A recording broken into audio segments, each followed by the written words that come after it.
Hello, my name is Peter Grigas. I've worked in the oil industry for 22 years. The first 12 years I spent doing the financial statements for the corporation that I worked for. And then the last 10 years I went out to the storage terminals to determine why we were having gains or losses at those storage terminals. So after a couple years, I noticed that some of our service stations were billed one way, and some of our service stations were billed a different way. So the three warm states, Arizona, Nevada, and California, were billed one way. The states of Oregon and Washington were billed a different way. So I asked management, what's the deal here? So their statement was, well, it benefits Washington and Oregon financially if we do it this way. And everybody's agreed to this. So I checked it out.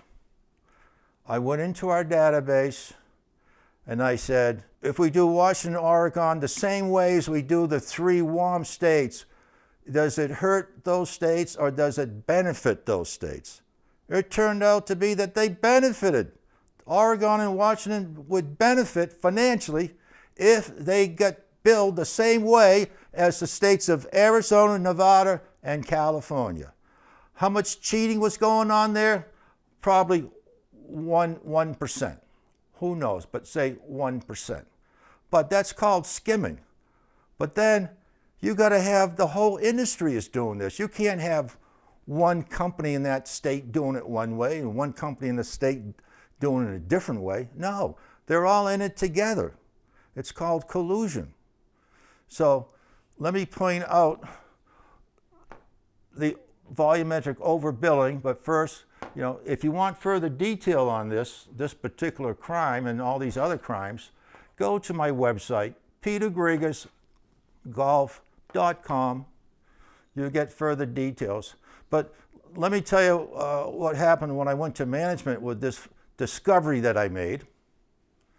So first you got to go through management. Then you got to take it up to the VP of Finance. Of course, nothing gets done. They're just managers. Well, so here's the real story. All of a sudden, the next day, I got a report to the company lawyer alone behind closed doors. So these are the three things said, because everybody wants to know what's being said behind closed doors. So here's what the lawyer says. Peter, no company is squeaky clean. Peter, we have to be consistent with our procedures. Peter, I'd like you to take this ink pad and this stamp that reads privileged. Translation, classified, need to know basis.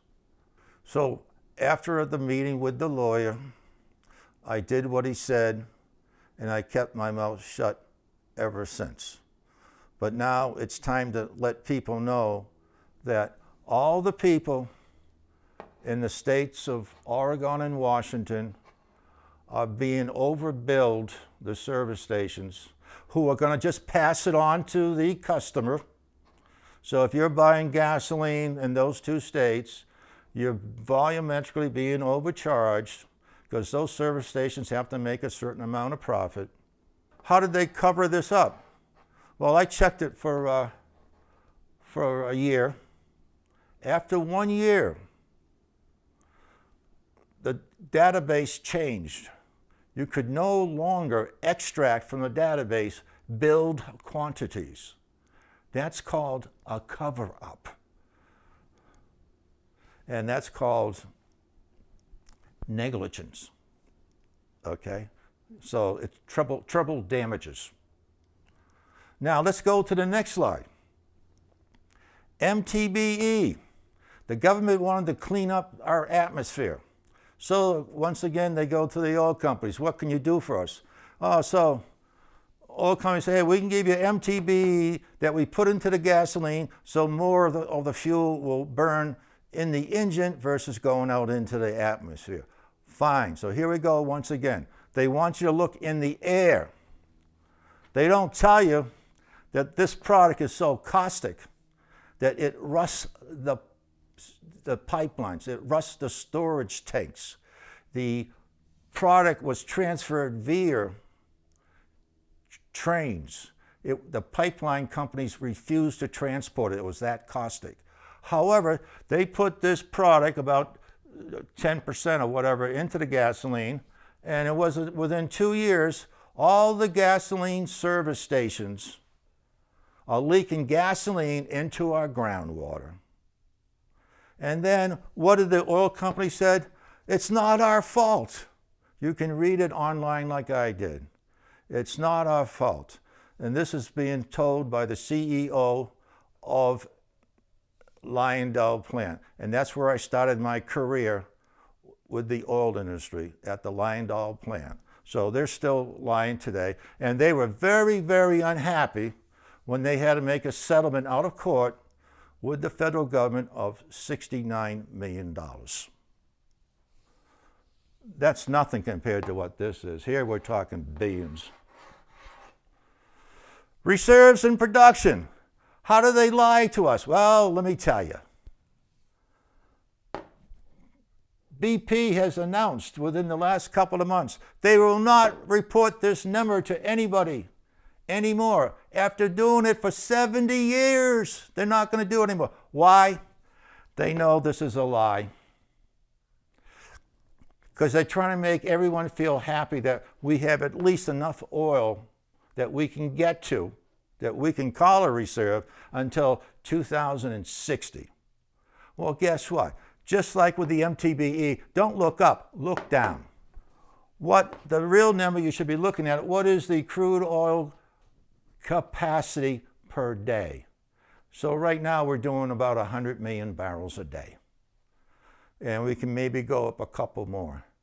So we can even see articles on this. Just recently, J.P. Morgan, they put out a statement. They fear that we might have a shortage in the year 2024, which is next year. So we are in trouble. This needs urgency, okay? It also relates to what we see down here. Energy security equals national security. If you don't have any crude oil, how the hell are you going to have national security? Because you need crude oil to have energy security.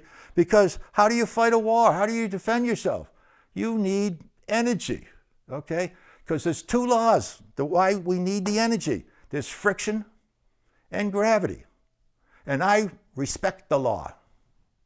And I don't cover up any lies. Lastly, let me talk about carbon capture and storage. This has been going on for 50 years. It's never worked.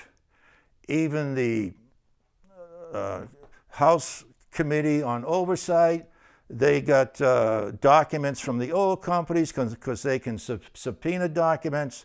And they put out a report in December of last year that said even the oil industry does not believe this is possible. So that's why they are not wasting their money on this adventure. But they only just tell the public this. Another lie and cover-up. So do you see the trend? Lies and cover-ups. Look here. Don't look there. Oh, no. That's it. That's it. And I'm done. I'm done. If you need to contact me, feel free to email me. I'll be glad to respond to any questions you might have. Additionally, I have this book on Amazon. It's both on Kindle and in paperback. It's titled How to Stop World War III and Start the Green New Deal.